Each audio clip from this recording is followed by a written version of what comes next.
Hi everyone, it's Elizabeth from Elpis Astrology at elpisastrology.com. Thanks for joining me today. So this is my take on the astrological outlook for November 2023. And as always, you determine how you want to use these energies that I'm describing.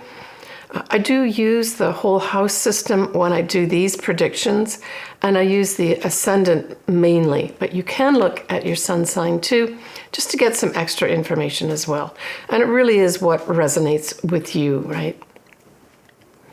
So we have a new moon in Scorpio, we have Saturn going direct, and we have a full moon in Gemini this month.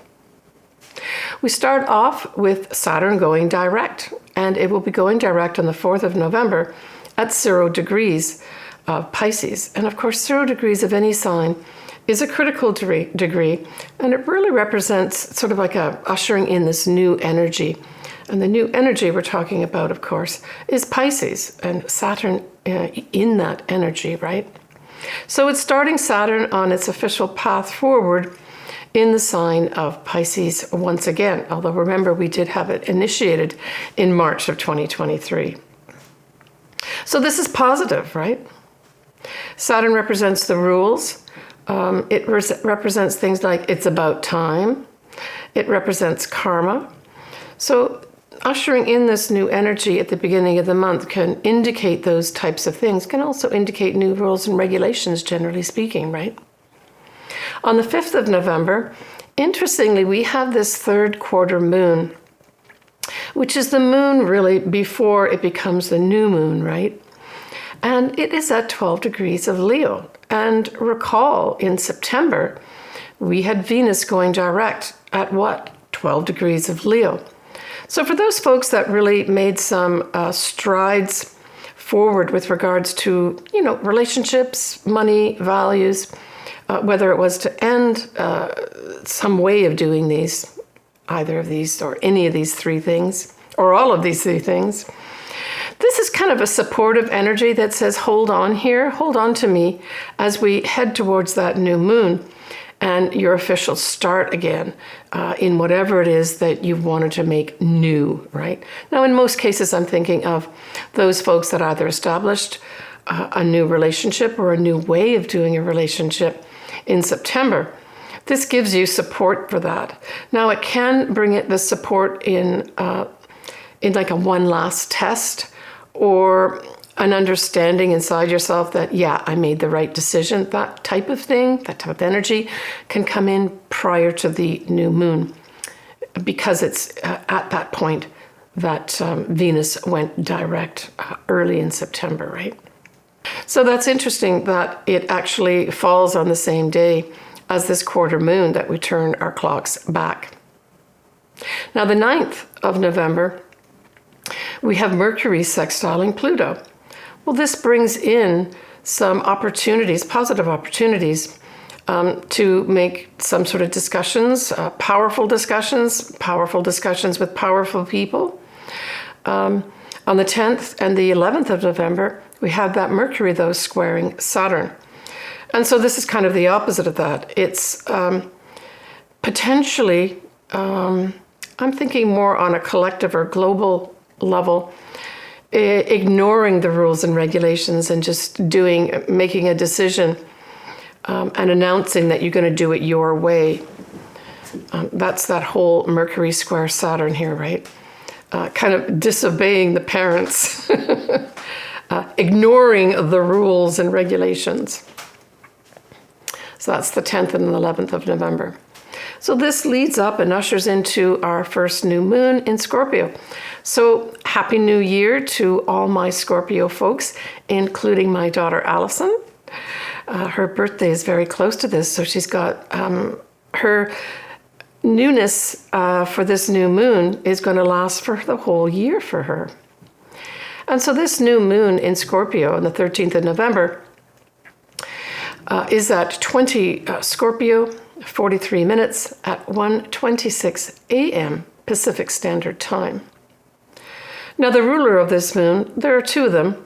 The modern one, of course, is Pluto, and the more ancient one, of course, is Mars. And so we always look to see, well, where are both of these planets? Because they will influence that moon in Scorpio. So the good thing is we have Pluto as direct, and it's at 28 degrees of Capricorn. Now, this isn't really a sextile. It's what you call a wide sextile, but at least it's positive from the standpoint that a wide sextile is formed and that Pluto is direct. Now, Mars we see at 22 of Scorpio. Well, it conjuncts that moon and the sun.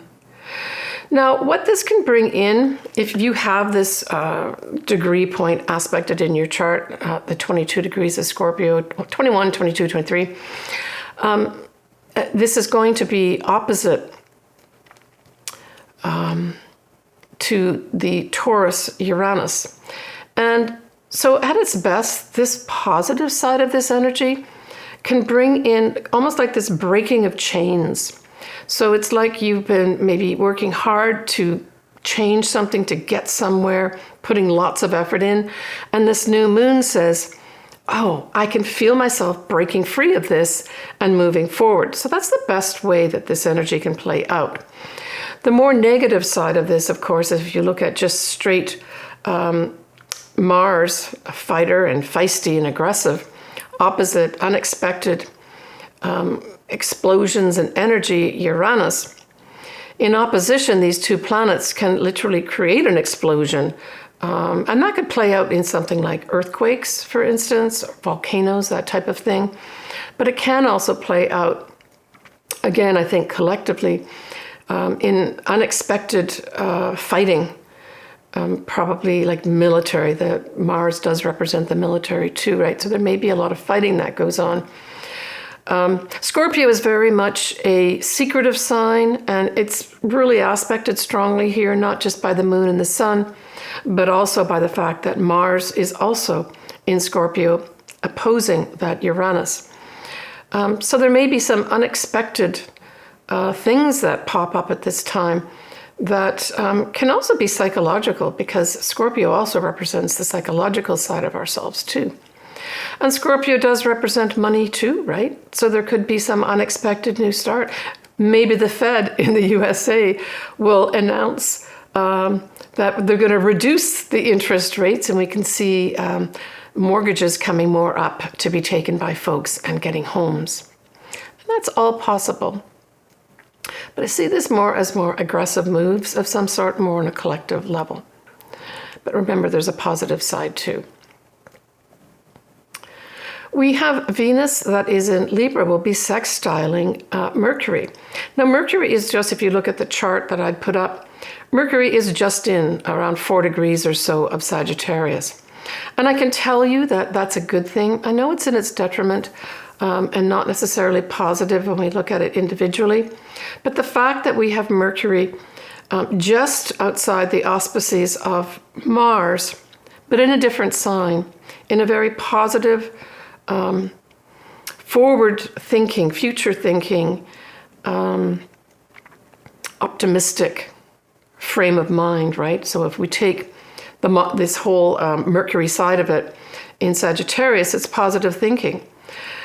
So I'm thinking that this also new moon could have, I almost see it as a background sort of noise where there are people trying hard to see a better future. Right? Because Sagittarius can represent seeing into the future as well. It also represents, religious beliefs, philosophical beliefs. So this could have a discussion of those things going on, in addition to the more assertive and potentially aggressive side of this new moon. So I like that. And the fact that it's Venus, and then Venus in Libra really speaks to diplomatic relations. So don't doubt that there's also the diplomatic relations going on, seeking harmony and seeking balance in the background. We have Saturn in a wide sextile to Pluto. Again, these are positive energies. This is opportunities for folks in power to talk about the rules and the regulations. Maybe even to talk about karma, right? And then we've got Saturn widely square that whole Mercury. So this says, I'm sticking my heels in the ground, that's Saturn, with the square. with regards to how I think about this and the way I'm going to talk about it, but especially how I think about this. So it's like diplomacy being offered to you and you're saying, yeah, but my religious beliefs are very important and I'm not going to budge on them. So there's this back and forth, right? Now, interestingly also, and this sort of in me ties up the new moon in a positive way. We have the moon, we have the sun, and we have Mars, all in Scorpio, trining Neptune. I know Neptune is retrograde at this time, but what does this say to me? One word: hope. Hope and inspiration is also existing in this new moon that has a lot of aggressive stuff to it. It also speaks to, hope with regards to philosophical beliefs. Can we come to the middle ground and talk? So if any of you have something going on like this, where there's a difference in sort of philosophical beliefs, even religious beliefs, this trine is going to really put some positive energy into you being inspired that, well, maybe there is a middle ground after all. On the 22nd and the 23rd of November, we have another sextile, and that's going to be Mars sextiling Pluto, and remember, Pluto is direct at this time. But we're also going to have a square, and that's going to be Mars continuing to square Saturn. And so it's like these two energies, I saw it almost like a seesaw back and forth, and maybe in the collective world of ours, we're going to see that.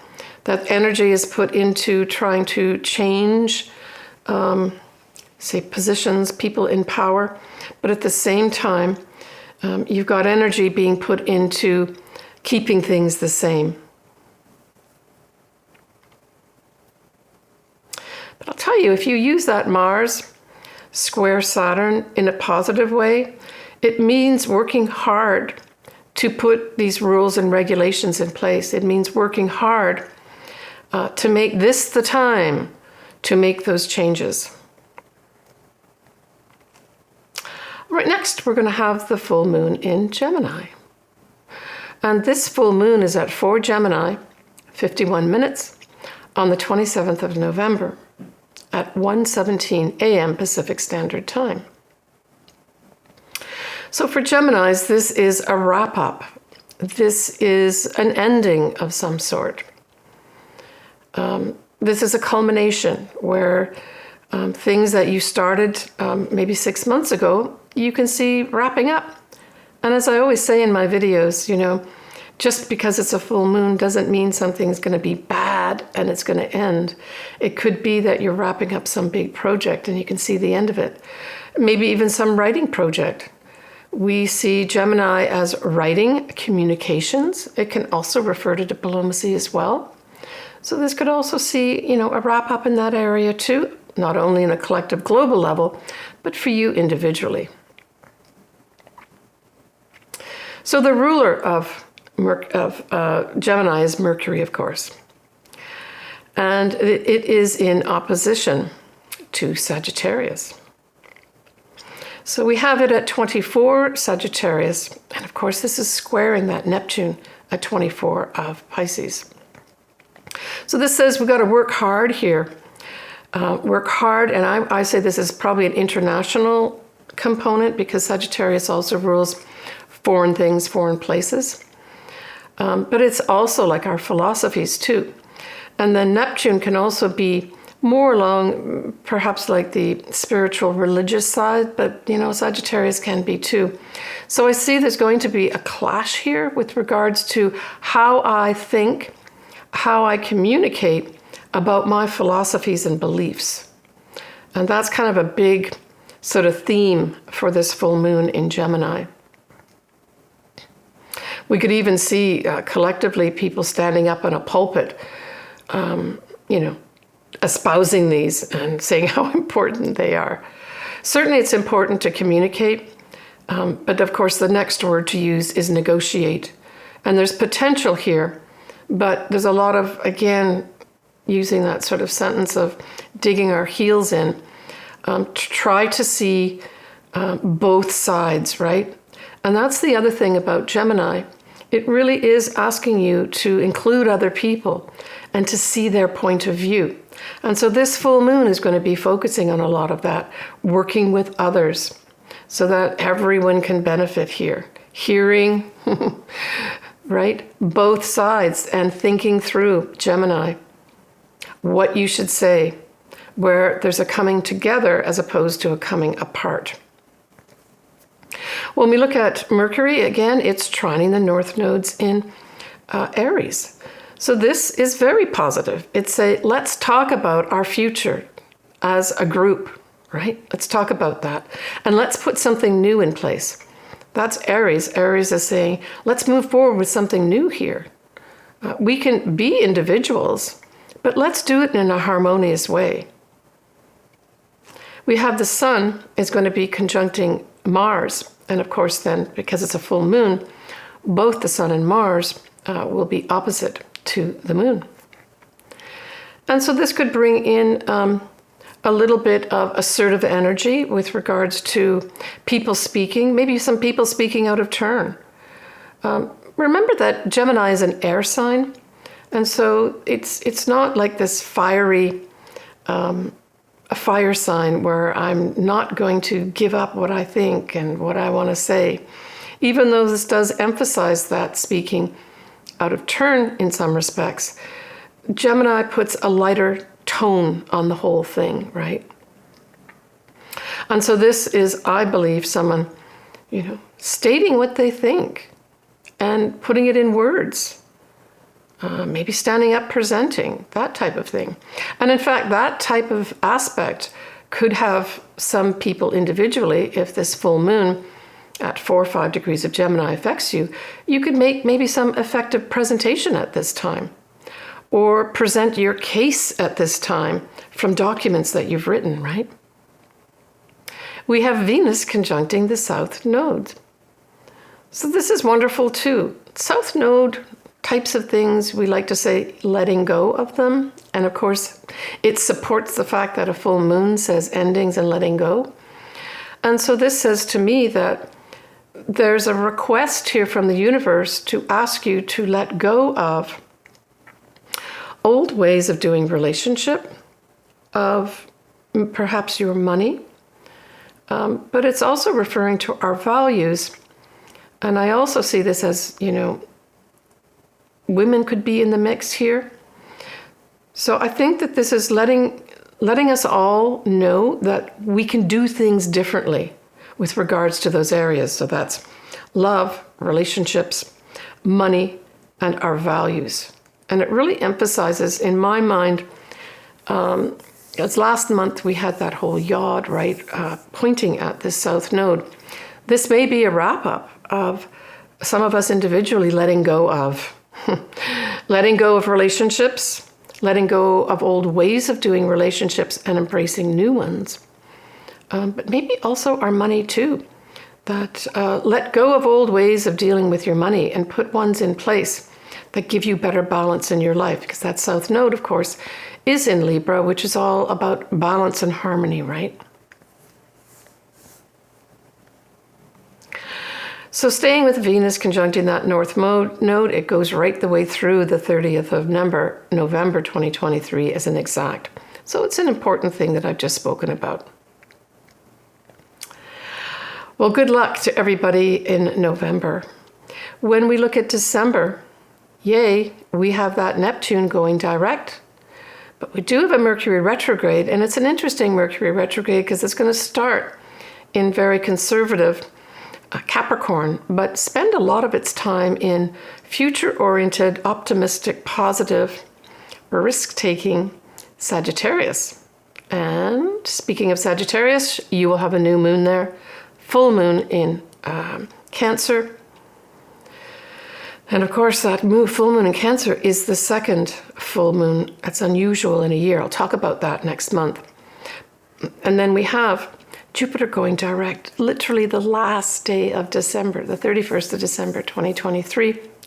All right, talk about that more next month for you guys, right? So let's now move on to the ascendants or sun signs, whatever resonates with you. Aquarius, this new moon in Scorpio, squares your sign, and it squares the 10th house. So it just says to me that you're going to have to probably work hard at challenges presented to you in your career. It's also your reputation and your social standing as well. It could just be that you've got to incorporate more demands from, say, your supervisors that you maybe didn't expect. And it's a challenge for you. And I say, seek out potential assistance from those above you if you really can't do what you're being asked to do. And just remember to remain open-minded with regards to what the solution could be. And in fact, that square could represent putting together some solutions, presenting it to those above you, and say, I need some help here, but I've done some creative thinking with regards to these challenges, and I'm offering these to you to help me do this. Squares don't mean things are going to be bad for you. It just means that you're going to have to work creatively and maybe a little extra hard at solving them. Now with Scorpio potentially could be money, but it's also our psychological selves. And again, Scorpio is kind of hidden. So it could be, for some Aquarians, that whatever this challenge is in your career isn't necessarily out in the open. And you might have to do a bit of investigating to find out why this is happening. And that's okay, because we got that full moon coming up in Gemini, which is all about collecting facts. So both those moons together may be you meeting a challenge in your career where you have to collect facts and information to present to those in power, right? I'm getting that real strongly here for some Aquarians. Because that full moon in Gemini will trine your sign, Aquarius, and that's very positive, and it's the 5th house of creativity. It's other things too, but I'm trying to tie in the 10th and the 5th house here. And the 5th house also represents your own business. So if by chance some Aquarians here are trying to make headway in their own business, and they find at the beginning of the month there's lots of challenges with that regard, know that towards the end of November, you're going to have big support here. And because it's Gemini, it certainly says be open to other people's potential ideas. And if you can do that, you may end the difficult challenge that you're having and embrace this, say, new business that you're putting together. It can also represent the 5th house, children. So there may be something happening with regards to your children that comes to light for you. It's a trine, so it's not going to be a difficult thing. Maybe something happens with regards to one of your children having worked really hard, say at some sport, and it results at the end of November in them getting some kind of big prize or first prize for something, or even second prize. All those are good, right? The other thing, of course, is new love. Now, it's a full moon, so we always say kind of culminations and endings. So it literally could be that for some Aquarians, that you decide in a positive way to end a relationship. It's a full moon, so I don't want to really say it's the beginning of a new relationship, but this is what it could be the beginning of. It could be the beginning of letting go of a way of doing something in a relationship that you do at the full moon in Gemini. That could renew your relationship. Good luck to you, Aquarius. Okay, folks, well, that wraps up my take on November. As always, I would love to do your chart. Everything is below to communicate with me. I'm wishing everyone the best of luck here in November. Hopefully it's going to be a more settled month for most folks after we finish those 2 eclipses, powerful eclipses in October. Stay tuned for my December 2023. I'm also going to be, from the looks of it, with my subscribers, probably doing my first live YouTube. I'm thinking sometime in December, if I keep getting subscribers up to the 10,000 mark. It's almost hard to believe 10,000 subscribers, but thank you very much for everyone that has subscribed. It absolutely means everything to me. So stay tuned for that. I'll also be doing my 2024 year ahead pretty soon. I'll try to do that in November. and get that out. But yeah, keep an eye out. If you're subscribed and hit the bell, you'll get notification. Lots of love to everybody. I'm wearing my little heart necklace here. That's a pink stone to send love out to everybody, and lots of happiness too. Take care, everyone, and bye for now.